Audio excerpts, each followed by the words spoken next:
There is a tendency in modern culture to associate a man's value with his ability to attract and maintain a romantic relationship. Men are conditioned to believe that without a girlfriend they are somehow failing, that their solitude is a deficiency rather than an opportunity. But this is a deeply flawed and short-sighted view of human development.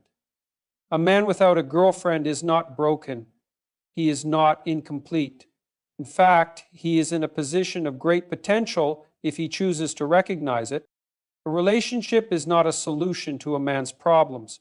It is a reflection of how he has structured his life. If a man builds himself into someone capable, disciplined, and purposeful, then relationships will naturally form around him.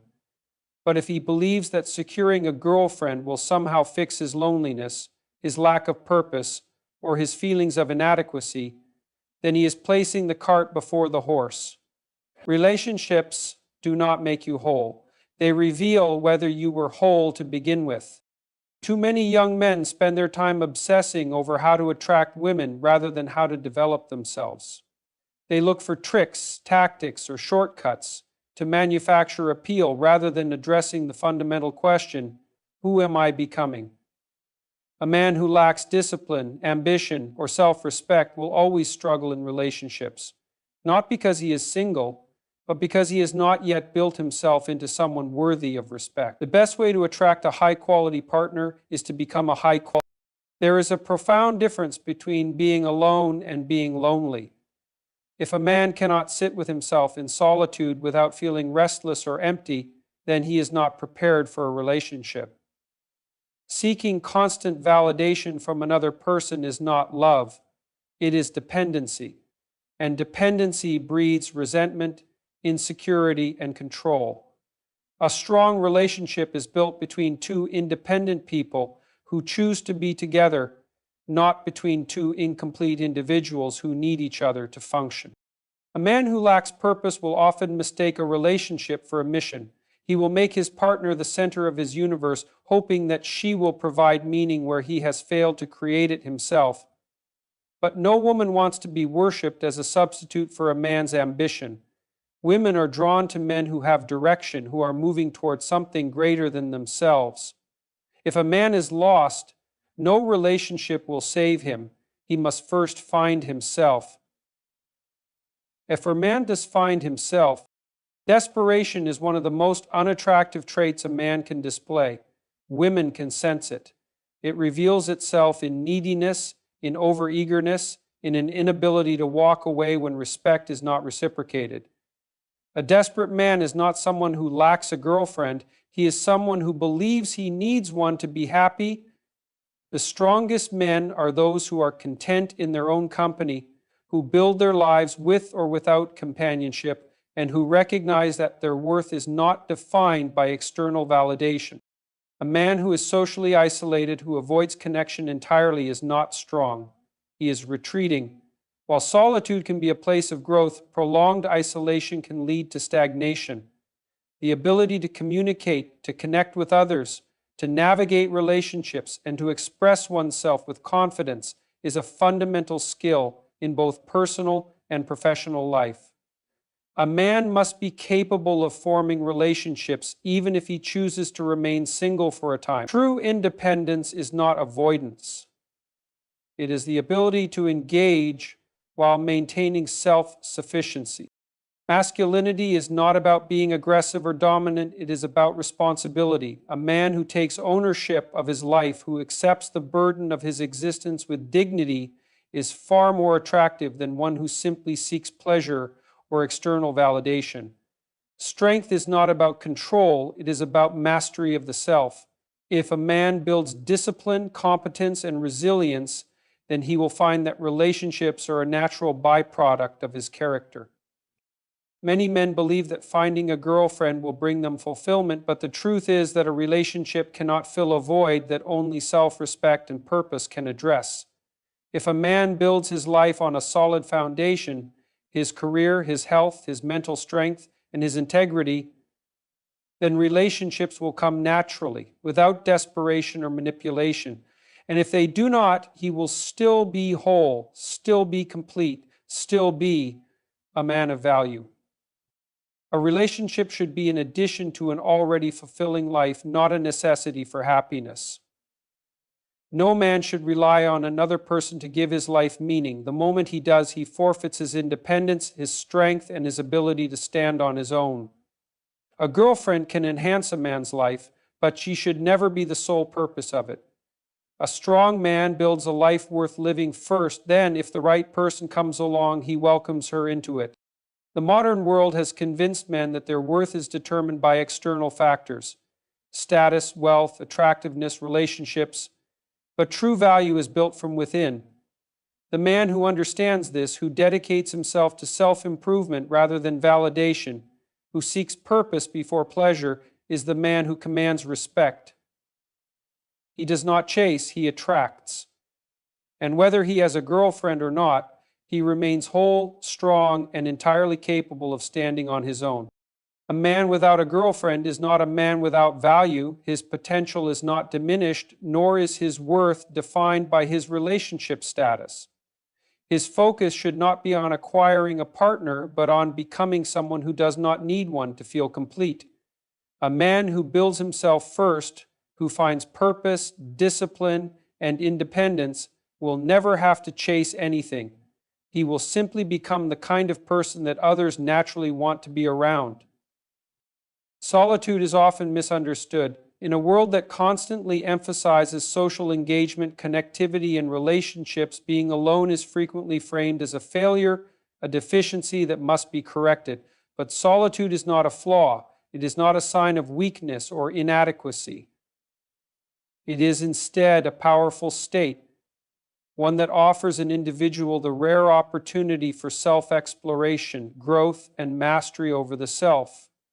The ability to be alone, to be comfortable in one's own presence without seeking external validation, is a marker of true strength.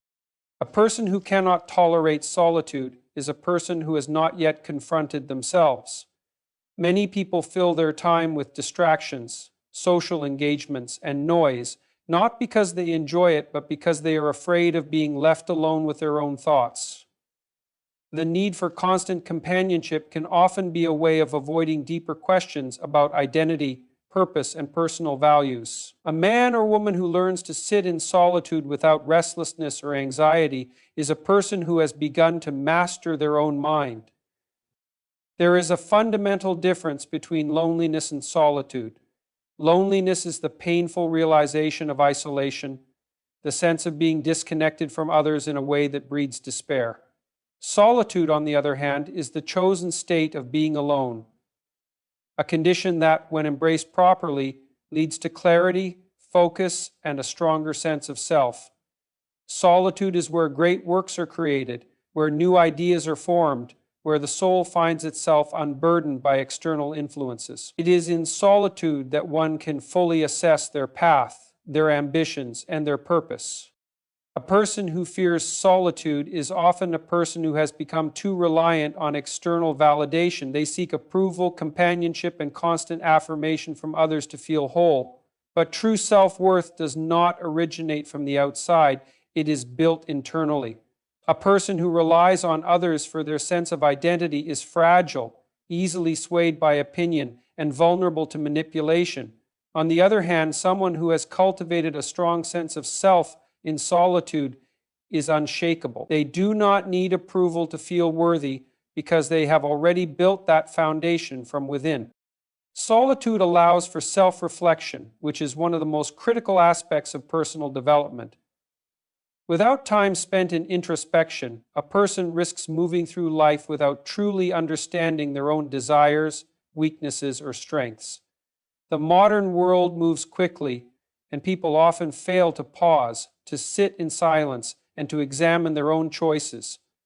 But in solitude, there are no distractions, only the raw truth of who you are, what you have done, and what you need to change. This process is uncomfortable for many, but it is necessary for growth. The most successful individuals in history, great thinkers, inventors, writers, and philosophers, understood the power of solitude. It is in those quiet moments, free from societal pressures and external expectations, that the most profound ideas are formed. Solitude breeds self-reliance, creativity, and resilience. It sharpens the mind and forces an individual to engage with their own thoughts rather than seek distraction in meaningless social interactions. A person who learns to use solitude effectively becomes a person who can think clearly and act decisively. Solitude also teaches emotional independence. Many people seek relationships not out of genuine connection, but out of a desperate need to avoid being alone. This results in dependency, in relationships that are built on insecurity rather than strength. A person who has spent time in solitude understands that relationships should not be a way to fill an internal void. They should be a mutual partnership between two independent individuals. Only those who are comfortable alone can truly bring something valuable into a relationship. The world places a great deal of emphasis on socialization, on being part of a group, on engaging constantly with others.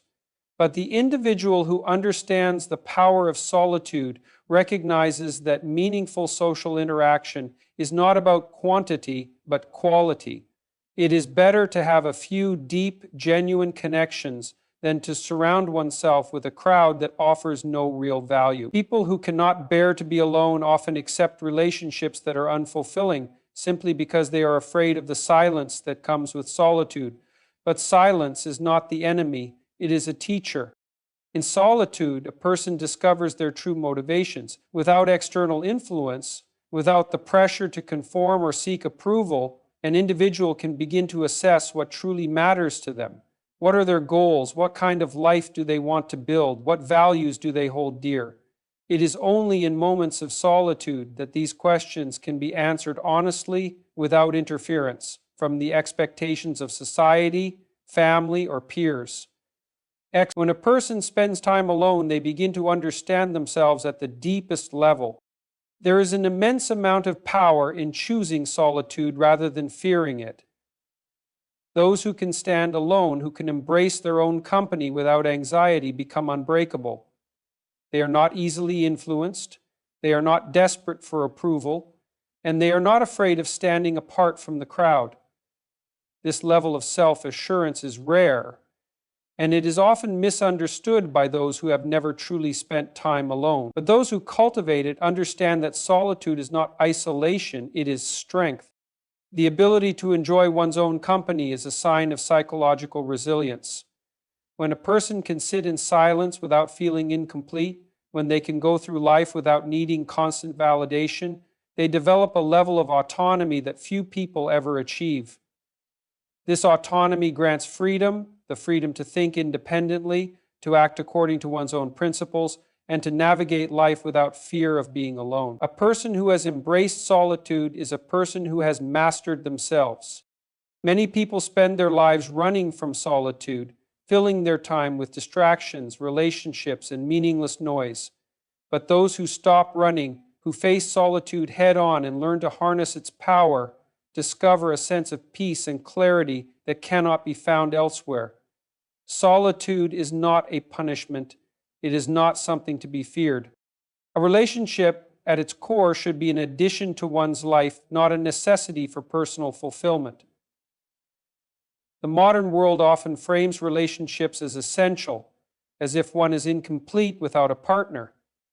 This notion is not only misleading, but fundamentally dangerous.